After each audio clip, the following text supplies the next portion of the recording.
In a world constantly echoing with the noise of opinions and chatter and discourse, silence can sometimes be the most profound statement one can make.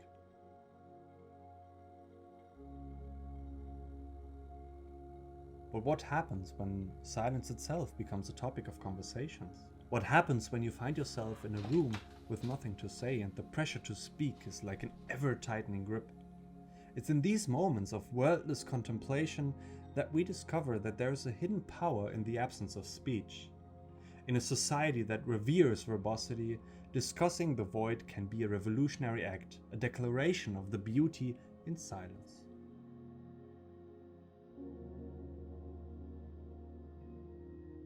Imagine a gathering, a room filled with people, their voices flowing like a river.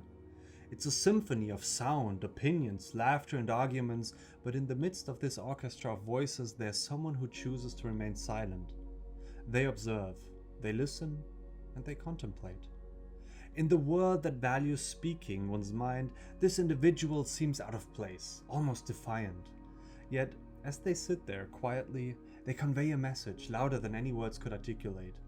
They say, in this moment, I have nothing to say. This act of choosing silence is an act of courage. It's a choice to step away from the constant noise and allow the mind to wander, to breathe, and to be present without the pressure to contribute to the cacophony.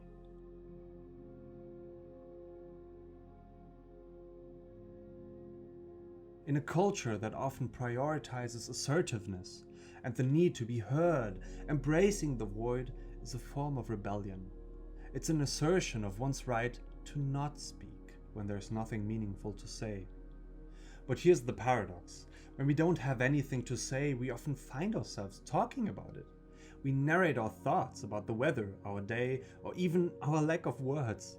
This seemingly trivial chatter about our silence is not just small talk. It's an acknowledgement of the power of silence in our lives, that there's something lacking. It's a way of saying, I'm here, I'm listening, but I'm also okay with not speaking right now. It's a reminder that silence is not an absence but a presence, and that it's worth acknowledging. Think about these moments of quiet introspection when you sit alone with your thoughts, gazing out of the window or simply sipping a cup of tea. You might not be engaged in a grand philosophical debate, but you're engaged with yourself, with your thoughts and emotions. This quiet communion with the self is a vital part of being a human. And when you speak about it, you elevate the ordinary to the extraordinary. Moreover, when we discuss our lack of words, we invite others into our world of contemplation.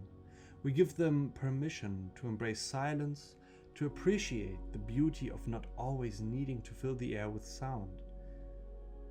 It's an invitation to share in the tranquility of the moment, to find solace in the absence of words, and to recognize that there's value in simply being together in silence.